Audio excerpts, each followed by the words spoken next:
Hi friends, welcome to my channel. दोस्तों, I hope हमारा analysis अभी तक अच्छा चल रहा है।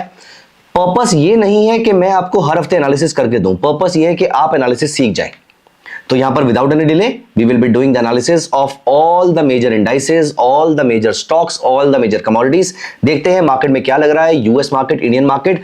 आज मैं जिस दिन ये वीडियो बना रहा हूं, दो न्यूज बहुत ज्यादा इंपॉर्टेंट है। इसी न्यूज से हम स्टार्ट करते हैं। तो यहां पर हम चलते हैं गूगल पे और मैं यहां पर टाइप करता हूं यूएस गवर्नमेंट शटडाउन। न्यूज पे चलते हैं। दोस्तों यहां पर देखिए 19 घंटे पहले की न्यूज है, 22 घंटे पहले की न्यूज है कि यूएस गवर्नमेंट बहुत सारे लोगों को निकालने वाली है क्योंकि यूएस गवर्नमेंट में शटडाउन होने वाला है। शटडाउन क्या होता है? यूएस ट्रेजरी पैसा प्रिंट करता है, लेकिन कितना पैसा प्रिंट करता है वो पार्लियामेंट बताता है। पार्लियामेंट ने जो लिमिट दे रखी थी वो पैसा प्रिंट कर लिया। पैसा प्रिंट करना मतलब लायबिलिटी है, एक लिमिट से ऊपर तो लायबिलिटी आप नहीं कर सकते। पार्लियामेंट ने अगली लायबिलिटी अप्रूव नहीं करी है। ट्रेजरी पैसा प्रिंट करके गवर्नमेंट को देती है।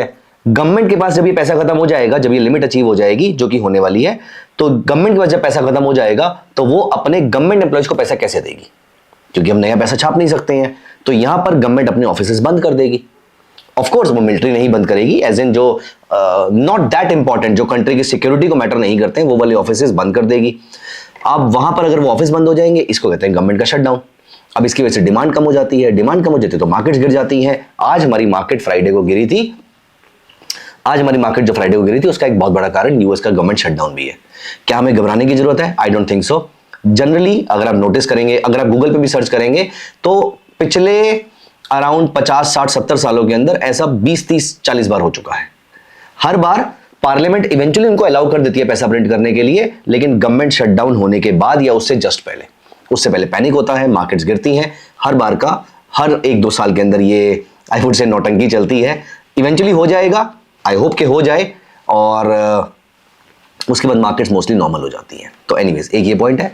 दूसरा, डोनाल्ड ट्रंप साहब दोबारा जाग गए हैं और उन्होंने दोबारा से टैरिफ लगाने शुरू कर दिए हैं। पता नहीं उनको कुछ टाइम के अंदर क्या होता है, लेकिन वो ऐसा कर रहे हैं। अब जो भी होता है वो कर रहे हैं, तो उसको बियर करना पड़ेगा। आज की न्यूज़ ये है कि 100% टैरिफ फार्मास्यूटिकल पे लग गया है, 50-25% टैरिफ अलग अलग सेक्टर पे लग गया है। ये भी एक कारण था आज मार्केट्स के गिरने का। सो अभी तक की कहानी ये है। अब हम चलते हैं चार्ट्स को एनालाइज करते हैं। यहाँ पर हम चलेंगे अपने वीकली चार्ट पे। तो यहाँ पर आप नोटिस कीजिए, निफ्टी का वीकली चार्ट देखते हैं।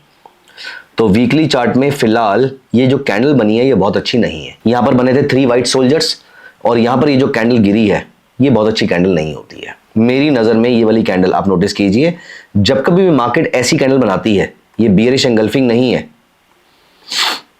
ये ऐसी कैंडल है जहां पर नीचे खुली और नीचे ही गई, नीचे खुली और नीचे ही गई। यहां पर देखिए, नीचे खुली ग्रीन कैंडल से और नीचे ही गई, यही वाली कैंडल है। ये बहुत अच्छी कैंडल नहीं है मेरी नज़र के अंदर। डेली चार्ट पे अगर आप नज़र डालें तो डेली चार्ट में तो सीधी सीधी मार्केट नीचे आ रही है। 1, 2, 3, 4, 5, 6, 7, ऐसा बहुत ही कम होता है जहां पर 7 कैंडल्स लगातार रेड बनती हैं। आप नोटिस करें, 1, 2, 3, 4, 5, 6, 7, 8, जिसमें से एक बियरिश ये डोजी थी। उसके बाद मार्केट में 1-2 दिन का तो एक पुल बैक जरूर आता है, मोस्टली ऐसा देखा गया है। सो यहां पर फिलहाल मार्केट 7 दिन से लगातार अच्छी गिरावट के साथ है।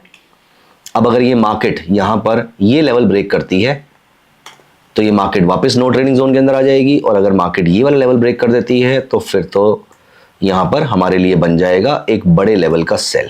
ये वाला बन जाएगा लोअर लो लोअर हाई। अगर होता है तो, मुझे नहीं पता ऐसा होगा या नहीं होगा, लेकिन अगर होता है तो अभी के लिए I can only tell you, not a recommendation to do something. अभी के लिए मैं आपको बता रहा हूं कि ये कैंडल बहुत अच्छी नहीं होती है। ऑल्दो अगर ये बिल्कुल ही मार्केट टॉप पे जाके ऐसी कैंडल बनाती है तो ये और ज्यादा खराब होती है, लेकिन अभी भी I would consider this candle as a very bad candle. हम यहाँ पर अपने इंडाइसेस वाले वॉच लिस्ट पे आ जाते हैं, और यहाँ पर अब हम चलेंगे अपने अगले इंडेक्स पे, which is bank Nifty. Bank Nifty तो मैं लास्ट वीक एनीवेज बहुत ज्यादा स्ट्रांग नहीं लग रहा था। यहाँ पर उसने सेम कैंडल बनाई है। डेली चार्ट पे चलें तो अगेन बेकार कैंडल बनी हुई है, कोई खास नहीं बन रहा है। यहाँ पर आप नोटिस करेंगे तो इस जगह पर ये तो एनीवेज बुलिश था ही नहीं कभी भी। निफ्टी तो फिर भी डेली चार्ट पे बुलिश हुआ था, बैंक निफ्टी तो कभी बुलिश हुआ ही नहीं है। बैंक निफ्टी तो बियरिश ही चल रहा है, और वो अपने स्टांस को यहाँ पर मेंटेन करके बैठा हुआ है। फाइनेंशियल सर्विसेज भी हमने नोटिस किया था, वो भी बहुत अच्छा नहीं लग रहा था, वो भी अपने उसी स्टांस को मेंटेन करके बैठा हुआ है। तो यहाँ पर अगर आप नोटिस करेंगे तो इस जगह पर आपको बियरिशनेस देखने को मिल रही है। यहाँ पर हम एक आधे एरिया को ओवरकम कर सकते हैं, यहाँ पर हम ब्रीच कर सकते हैं, दैट इज ओके। आईटी देख लेते हैं। आईटी में रिकवरी स्टार्ट ही हुई थी अभी, लेकिन आप ये देखिए पूरे हफ्ते यहां पर पहली बात आईटी गिरा 3% गैप डाउन, और उसके बाद तो उसमें तबाही मच गई, और आज आपका आईटी डाउन था तकरीबन 2.5% के आसपास। और अनफॉर्चुनेटली, वेरी वेरी अनफॉर्चुनेटली, यहां पर आईटी ने ये बाय सिग्नल ब्रेक कर दिया है, और यहां पर आपको आईटी ने आज एक सेल सिग्नल भी दे दिया है। अब अगर ये वाला लो ब्रेक होता है तो यहां पर आईटी में बहुत अच्छा स्कोप तो नहीं बन रहा है। मैं यहां पर रिकमेंडेशन तो नहीं करना चाहता हूं, ना ही मैं रिकमेंडेशन दे रहा हूं यहां पर आपको। मैं आपको सिर्फ ये बता रहा हूं कि लोअर लो लोअर हाई, देखिए टेक्निकल तो ये कहता है हिस्ट्री रिपीट्स इटसेल्फ। देख लेते हैं कब कब लोअर लो लोअर हाई बना था। तो ऐसा नहीं है कि फेल नहीं होते, फेल भी होते हैं। यहां पर देखिए ये लोअर लो लोअर हाई बना, उसके बाद ऑल ऑफ अ सडन यहां पर फेल हो गया। हमने यहां पर शॉर्ट सेल किया था, यहां पर कवर कर लिया, लेकिन उसके बाद ऊपर सस्टेन किया उसने नहीं किया। मतलब अगर ये फेल होता भी है तो भी वापस सेम ट्रेंड के अंदर आ जाएगा, सिर्फ वो स्टॉप लॉस काट के वापस आएगा इस बारी। अब यहां पर देखिए, जब कभी भी आपको यहां पर एक बड़े लेवल पर लोअर लो लोअर हाई दिखा है तो उसके बाद शार्प फॉल ही देखने को मिलता है मोस्टली। यहां पर तो हमें कहीं पर नहीं मिला, लेकिन जहां जहां पर मिलता है वहां पर आपको अच्छे सेल ट्रेड देखने को मिलते हैं। और फिलहाल यहां पर आईटी, मुझे नहीं लगता है अगर ये इस लेवल के नीचे जाता है तो मुझे नहीं लगता कि आईटी में कोई रिस्पाइट मिलने वाला है एक लंबे टाइम तक। तो काफी शार्प फॉल है, इस हफ्ते में 8% के आसपास आईटी गिरा है। देखिए मैं बस इतनी बात बोलूंगा कि अगर आप आईटी में एक्यूमुलेट करने का सोच रहे हैं, आपको अच्छे लेवल्स मिल सकते हैं यहाँ से, तो आपको लॉन्ग टर्म की इन्वेस्टमेंट जरूर करनी चाहिए आईटी के अंदर। मुझे पर्सनली लगता है कि आईटी के बिना इंडिया आगे नहीं बढ़ेगा। हाँ, आईटी रिफॉर्म जरूर आएंगे आईटी के अंदर, कि अभी के लिए हम सिर्फ लेबर आर्बिट्राज पे काम कर रहे हैं, हमें इनोवेशन भी करनी पड़ेगी, और शायद मार्केट इसी चीज को डिस्काउंट कर रही है। अब यहां पर हम निफ्टी, एफएमसीजी या ऑटो देख लेते हैं। पहले ऑटो में अगर आप नोटिस करेंगे तो ऑटो में बियरिश एंगल्फिंग बना हुआ है वीकली चार्ट पे। भाई नॉट गुड एट ऑल। इस लेवल के नीचे कंफर्मेशन आ जाएगी, वेट करने की जरूरत है आपको। वन डे चार्ट पे इसने नो ट्रेडिंग जोन बना दिया है, यहां से डबल नो ट्रेडिंग जोन बना दिया है, और कहते हुए अच्छा तो नहीं लग रहा, लेकिन ये 3 ब्लैक क्रोज बने हैं, और 3 ब्लैक क्रोज अच्छा पैटर्न नहीं होता। I would say that this is one of the most bearish patterns, 3 black crows. Not a recommendation to do something, मैं आपको सिर्फ पढ़ाने के पॉइंट ऑफ व्यू से बोल रहा हूं कि भैया ये पैटर्न अच्छा नहीं होता है। डेली चार्ट पे पहले ऊपर बना शूटिंग स्टार, फिर बना है 3 ब्लैक क्रोज, और वीकली चार्ट पे बियरिश एंगल्फिंग जो इसके नीचे कंफर्म कर देगा। आपको कॉशियस होना चाहिए थोड़ा सा। Nifty infra not a good candle. FMCG वही ऊपर के लेवल से रेजिस्टेंस लिया था और 2 हफ्तों से लगातार गिर रही है, और इस हफ्ते तो तकरीबन 2.5% के आसपास गिरी है। I am sure daily chart पे इसने लोअर लो बनाया होगा, ये बनाया हुआ है यहाँ पर आपने। निफ्टी मिड कैप और स्मॉल कैप देख लेते हैं। मैं कोई ज्यादा चीज एक्सपेक्ट नहीं कर रहा, बहुत ही खराब पैटर्न है। वीकली चार्ट पे और ज्यादा खराब लग रहा है, ये वाला लेवल कटेगा तो मिड कैप खराब है। मेटल की अगर हम बात करें तो मेटल में आज बना है शूटिंग स्टार वीकली चार्ट पे, और वो भी रेजिस्टेंस पे। Not a good sign.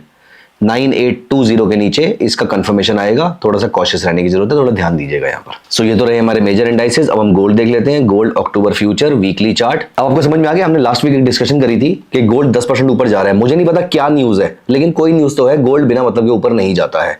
Result आपके सामने है। वन डे चार्ट पे हमने कहीं पर तो डिस्कस किया था इस लेवल के ऊपर, और अदर इंटरनेशनल मार्केट में चलते हैं। यहाँ पर आपको याद आ गया होगा कि मैंने 3 हफ्ते पहले गोल्ड बताया था कि 10% के आसपास ऊपर जा सकता है। चार्ट्स ये बता रहे हैं। सो यहाँ पर हम गोल्ड का डेली चार्ट देखते हैं।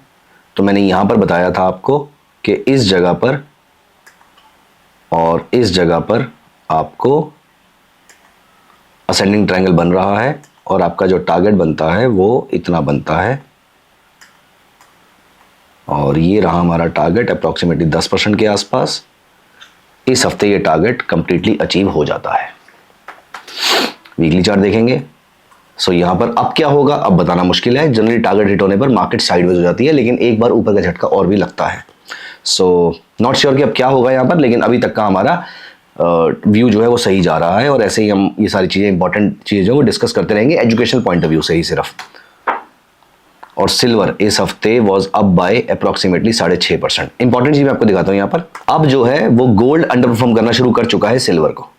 ये जो चार्ट, ये जो रेशो नीचे आ रही है, इसका मतलब ये है कि गोल्ड अब अंडर परफॉर्म कर रहा है सिल्वर को, और पिछले अप्रोक्सीमेटली 6 महीने के अंदर गोल्ड ने सिल्वर को 21% से अंडर परफॉर्म किया है। Isn't this interesting. और हम यहाँ पर देखते हैं US 30 इंडेक्स, इसने बनाया है head and shoulder, reverse head and shoulder, और ये उसका टारगेट है 47,300। पता नहीं कैसे अचीव करेंगे, लेकिन फिलहाल तो ये टारगेट बनता है और हम टेक्निकल्स को ही ज़्यादा तवज्जो देंगे। और S&P 500 देख लेते हैं। सो ये है S&P 500, सेम बन रहा है। अगर ये कैंडल अभी के भी बंद हो जाती है तो ये है bearish harami, not a good candle.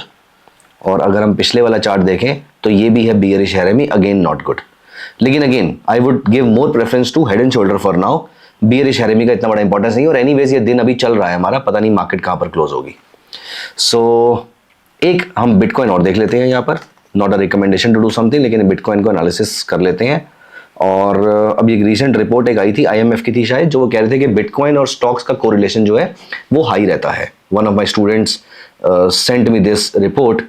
और यहाँ पर देखिए, अगर ये बिटकॉइन में सेल सिग्नल आता है, और मैंने खुद भी पर्सनली नोटिस किया है ये चीज़ कि बिटकॉइन और स्टॉक्स का मुझे पहले लगता था कि इनवर्स कोरिलेशन है। उसका रीज़न ये है कि आपका बिटकॉइन सेफ एसेट की तरह काउंट होता था, लेकिन अभी काउंट होना बंद हो गया है, तो बिटकॉइन भी नेगेटिव है। तो दोस्तों ब्रॉडली हमारी जो मार्केट्स हैं वो पॉजिटिव नहीं है, वो नेगेटिव की तरह ही चल रही हैं। गोल्ड पॉजिटिव है, सिल्वर पॉजिटिव है, बाकी सारी चीज़ें नेगेटिव हैं। तो प्लीज़ मेक श्योर कि आप अपना पोजीशन सही तरीके से मैनेज करेंगे और अपना स्टॉप लॉस के साथ काम करेंगे। इंपॉर्टेंट डेटा पॉइंट्स आने वाले महीनों के अंदर, अक्टूबर मंथ के अंदर आपको फेडरल रिजर्व की मीटिंग भी आने वाली है और FOMC के मिनट्स भी आने वाले, दोनों डेटा पॉइंट्स इंपॉर्टेंट है। और यूएस गवर्नमेंट शटडाउन पे जरूर फोकस करेंगे। फिलहाल इंडाइसेस ऑलमोस्ट सारे नेगेटिव है, गोल्ड सिल्वर पॉजिटिव है, उस पर ध्यान रखिएगा। तो दोस्तों मिलते हैं अगले हफ्ते। बताइए मुझे आपके अकॉर्डिंग कौन कौन से स्टॉक्स के अंदर ट्रेडिंग सिग्नल बन रहे हैं, आपकी स्ट्रेटजी अकॉर्डिंग कमेंट्स में बताइए, बातें करना शुरू करते हैं। Thank you so much, bye bye.